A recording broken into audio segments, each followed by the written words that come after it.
नमस्कार विद्यार्थी मित्रांनो, मी विनोद नाईक. आपण पाहत आहोत इयत्ता 10वीचा विज्ञान विभाग दुसरा याच्यामधील 8वा लेसन, ज्याचं नाव आहे पेशी विज्ञान व जैव तंत्रज्ञान. विद्यार्थी मित्रांनो, याच्यापूर्वी आपण 7वा लेसन बघितला. त्याच्यामध्ये मी ज्याप्रमाणे सांगितलं की मायक्रोबायोलॉजी हा सुद्धा एक चांगला सोर्स आहे. त्याच्यामध्ये करिअर घडवण्यासाठी खूप मोठा स्कोप आहे. त्याचप्रमाणे बायोटेक्नॉलॉजी म्हणजे जैव तंत्रज्ञानाचा वापर हे आजकाल खूप वाढलेला आहे. तर त्याच्यामुळेच मी आपल्याला सांगू इच्छितो की बायोटेक्नॉलॉजी या ब्रँचमध्ये सुद्धा आपण आपलं करिअर करू शकता आणि आपलं करिअर याच्यामुळे चांगल्या प्रकारे होऊ शकतं. आता पेशी विज्ञान म्हणजे काय? पेशीविषयी सखोल अभ्यास आपण आधीच्या इयत्तांमध्ये केलेला आहे.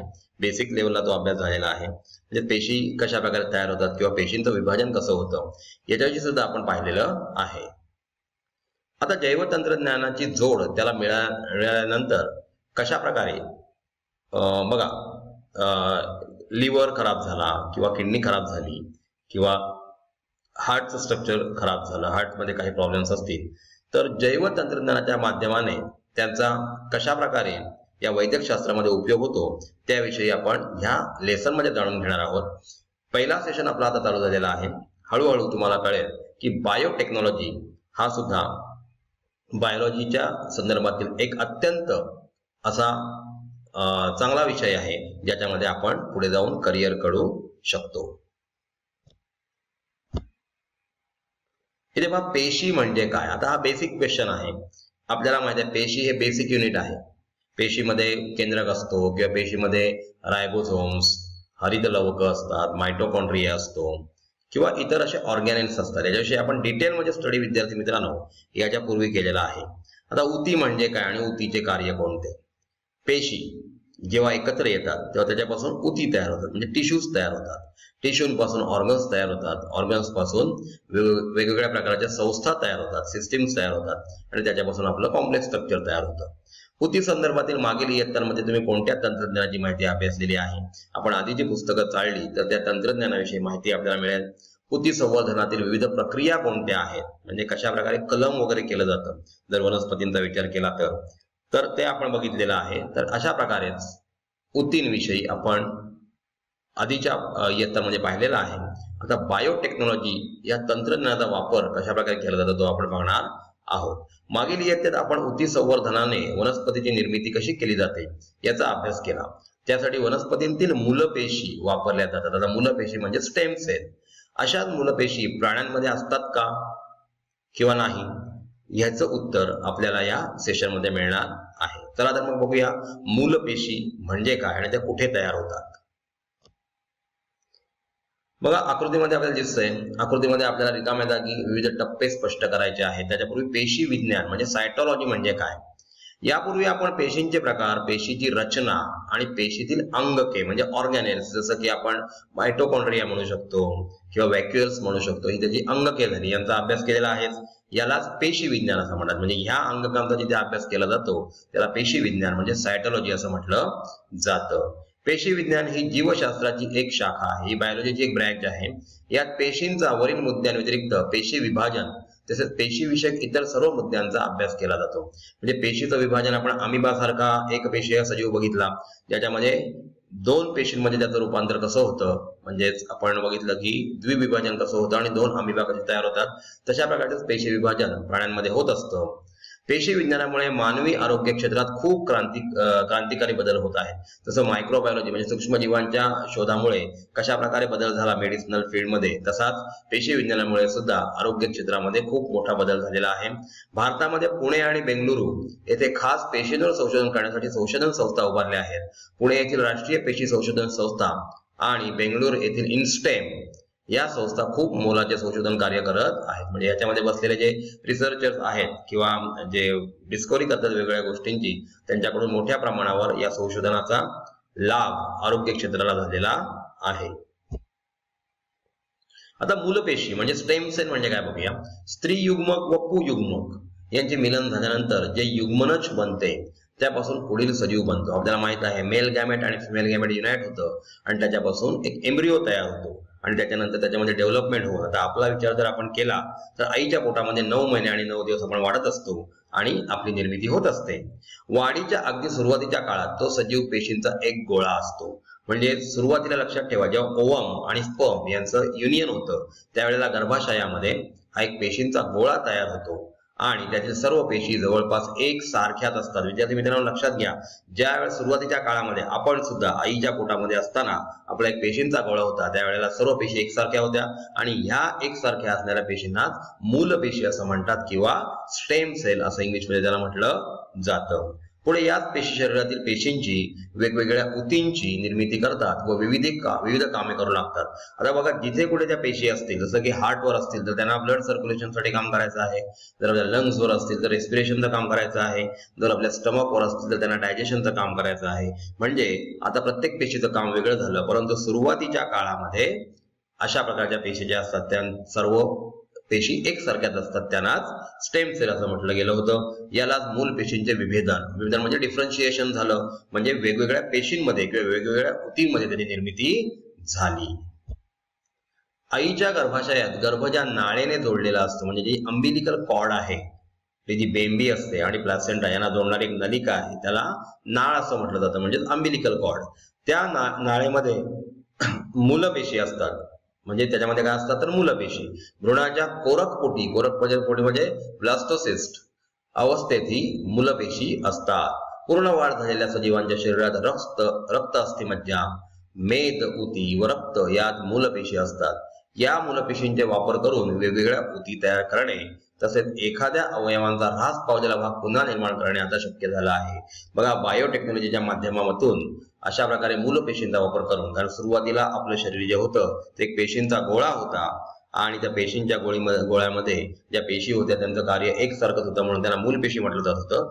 त्याच्यानंतर त्याचं विभेदन झालं. म्हणजे जर मूलपेशी मिळाल्या तर आपण एखादा अवयव वाढू शकतो असा जैव तंत्रज्ञानाने शोध लागलेला आहे. म्हणजे विद्यार्थी मित्रांनो, आपल्या लक्षात येईल की बायोटेक्नॉलॉजी ही किती उपयुक्त आहे मानवी जीवनासाठी, ती आपण इथे जाणून घेऊ शकतो.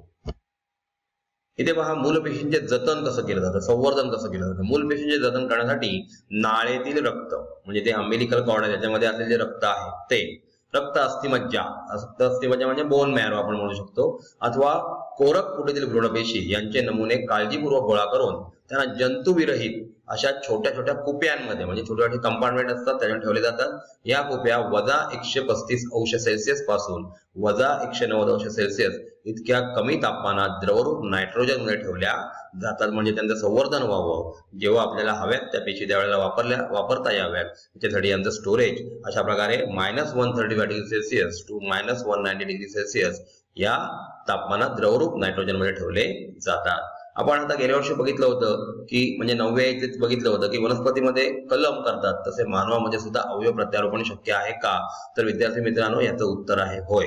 अशा प्रकारे अवयव प्रत्यारोपण करता येतं. ते कसं करता येतं याच्याविषयी आपण आता या लेसन मध्ये पाहणार आहोत. बघा, मूलपेशी संशोधन.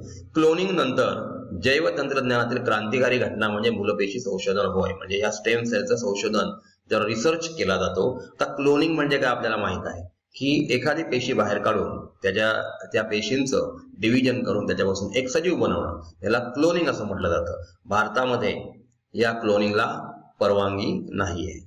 संपूर्ण वैद्यकशास्त्रात मूलगामी परिवर्तन घडवून आणण्याची क्षमता या तंत्रज्ञानात आहे. मी ह्या लेसनच्या सुरुवातीलाच आपल्याला सांगितलेलं आहे की बायोटेक्नॉलॉजीच्या माध्यमातून खूप काही गोष्टी शिकण्यासारख्या आहेत आणि तिथे मोठ्या प्रमाणावर अशा प्रकारच्या सायंटिस्टची गरज आहे. तर आपण सुद्धा बायोटेक्नॉलॉजीमध्ये अशा प्रकारे करिअर घडू शकतो. स्त्रोताच्या आधारावर मूलपेशींचे 2 प्रमुख प्रकार आहेत आणि ते म्हणजेच भ्रूणीय मूलपेशी आणि वयस्क मूलपेशी. भ्रूणीय म्हणजे एम्ब्रियोलॉजिकल स्टेम सेल आणि इथे ऍडल्ट स्टेम सेल, याच्याविषयी आपण इथे पाहणार आहोत. जेव्हा भ्रूणीय मूलकोशी फलनानंतर फलित अंड्याच्या विभाजनाला सुरुवात होते व त्याचे रूपांतर भ्रूणात होते. म्हणजे जेव्हा स्पर्म आणि ओवम एकत्र येतात त्याच्यानंतर जे अंड आहे, फलित अंड, यांचे विभाजनाला सुरुवात होते. म्हणजे त्याच्यामध्ये कट्स पडतात आणि डिव्हिजन होत असते आणि त्याचं रूपांतर नंतर भ्रूणामध्ये म्हणजे एम्ब्रियोमध्ये होत असते. या भ्रूणपेशींचे पुन्हा विभाजन व विभेदन होऊन गर्भधारणेनंतर 14व्या दिवसापासून पेशींच्या विशेषीकरणाला सुरुवात होते. म्हणजे जेव्हा भ्रूणपेशी तयार होतात तेव्हा त्यांचं पुन्हा विभाजन होतं आणि विभेदन म्हणजे डिफरन्शिएशन होतं. म्हणजे हात तयार होऊ लागतात, पाय तयार होऊ लागतात किंवा डोकं, डोळे अशा प्रकारे विभेदन म्हणजे डिफरन्शिएशन होतं आणि गर्भधारणेच्या 14व्या दिवसापासून पेशींच्या विशेषीकरणाला सुरुवात होते. यामुळे अस्थिपेशी, यकृत पेशी म्हणजे बोन मॅरो आणि लिव्हर सेल्स, चेतापेशी, नर्व सेल्स इत्यादी निरनिराळ्या अवयवांच्या पेशी तयार होतात. असे विशेषीकरण सुरू होण्याच्या आधी या भ्रूणपेशींना मूलपेशी असं म्हटलं जातं. भ्रूणपेशी हा शब्द इथे वाचायचा विद्यार्थी मित्रांनो, भ्रूपेशींना झालेला आहे, तर भ्रूणपेशींना मूलपेशी असं म्हटलं जातं.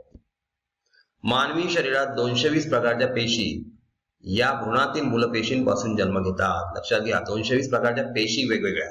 पेशी तर खूप असतात पण त्याच्यामध्ये प्रकार 220 आहेत. तर या भ्रूणातील पेशींपासून त्या जन्म घेत असतात. म्हणजे मूलपेशी या अविभेदित प्राथमिक स्वरूपाच्या आणि स्वतःची पुनरावृत्ती करण्याची क्षमता असलेल्या असतात. म्हणजे मूलपेशींचे तुम्हाला सांगितले, मूलपेशींचे गुणधर्म सर्वांचे सारखेच असतात. मूलपेशींच्या या गुणधर्माला बहुविधता असं म्हटलं जातं. म्हणजे अशा प्रकारे 220 प्रकारच्या पेशी ते तयार करतात म्हणून त्याला बहुविधता असं म्हटलं जातं. इथे पहा, दुसरा जो प्रकार आहे तो आहे वयस्क प्रौढ मूलपेशींचा. वयस्क किंवा विकसित म्हणजे डेव्हलप झालेल्या ज्या पेशी आहेत त्या व्यक्तींच्या शरीरातूनही मूलपेशी मिळवता येतात. म्हणजे फक्त अम्बिलिकल कॉर्ड मधून किंवा भ्रूणामधून मिळवता येतात असं नाही. तर ज्या विकसित झालेल्या व्यक्ती आहेत किंवा वयस्क व्यक्ती आहेत त्यांच्या शरीरातूनही आपण मूलपेशी मिळवू शकतो, म्हणजे स्टेम सेल मिळवू शकतो. वयस्कांच्या शरीरातून मूलपेशी मिळवण्याचे 3 प्रमुख स्रोत आहेत. ते म्हणजे अस्थिमज्जा म्हणजे बोन मॅरो, मेद आणि रक्त. तसेच जन्मानंतर लगेचच नाळेमधील रक्तातूनही मूलपेशी मिळवता येतात. आपल्याला माहिती आहे नाळेमध्ये म्हणजे अम्बिलिकल कॉर्ड मध्ये या मूलपेशी असतातच असतात. आता मूलपेशींचे काही उपयोग बघा. त्याच्यामध्ये पहिला उपयोग आहे पुनरुज्जीवन उपचार. म्हणजे ह्याच्यामध्ये पहिला आहे सेल थेरपी. मधुमेह म्हणजे डायबेटीस, हृदयविकाराचा झटका म्हणजे हार्ट अटॅक आणि अल्झायमरचा आजार, कंपवात म्हणजे पार्किन्सनचा आजार इत्यादींमुळे निकामी झालेल्या ऊती बदलण्यासाठी मूलपेशींचा वापर केला जातो. म्हणजे मूलपेशी ज्या आहेत त्यांचा वापर करून अशा प्रकारचे जे अवयव निकामी झालेले आहेत त्यांना परत आपण प्रत्यारोपण करू शकतो. ॲनेमिया, ल्युकेमिया, थॅलेसेमिया इत्यादी रोगांमध्ये लागणाऱ्या रक्तपेशी बनवण्यासाठी सुद्धा या मूलपेशींचा वापर केला जातो. आणि इथे पहा विद्यार्थी मित्रांनो, अवयव रोपण, यकृत म्हणजे लिव्हर, किडनी यांसारखे अवयव निकामी झाल्यास म्हणजे डायबेटीस किंवा इतर काही पॉयझनस स्ट्रक्चर काही पार्ट जर आपल्या शरीरात गेला किंवा किडनीमध्ये काही इन्फेक्शन झालं तर किडनी फेल होऊ शकते. मग अशा वेळेला निकामी झालेला अवयव परत तयार करण्यासाठी मूलपेशींपासून ते अवयव बनवून त्यांचे रोपण करता येते. अशा प्रकारे विद्यार्थी मित्रांनो, बायोटेक्नॉलॉजीचा वापर करताना आपण मूलपेशी कशा प्रकारे म्हणजे स्टेम सेल कशा प्रकारे वापरल्या जातात आपण बघितलं की अम्बिलिकल कॉर्ड म्हणजे नाळ किंवा अस्थिमज्जा म्हणजे बोन मॅरो किंवा रक्त यांच्यामध्ये मूलपेशी असतात. त्याच्यापासून वेगवेगळे अवयव बायोटेक्नॉलॉजीच्या माध्यमातून तयार करता येतात आणि त्या अवयवांचं निकामी झालेल्या अवयवांचं प्रत्यारोपण करता येतं. कारण आपल्या शरीरातले जे अवयव तयार होतात ते स्टेम सेल पासूनच सुरुवातीला तयार झालेले असतात. धन्यवाद.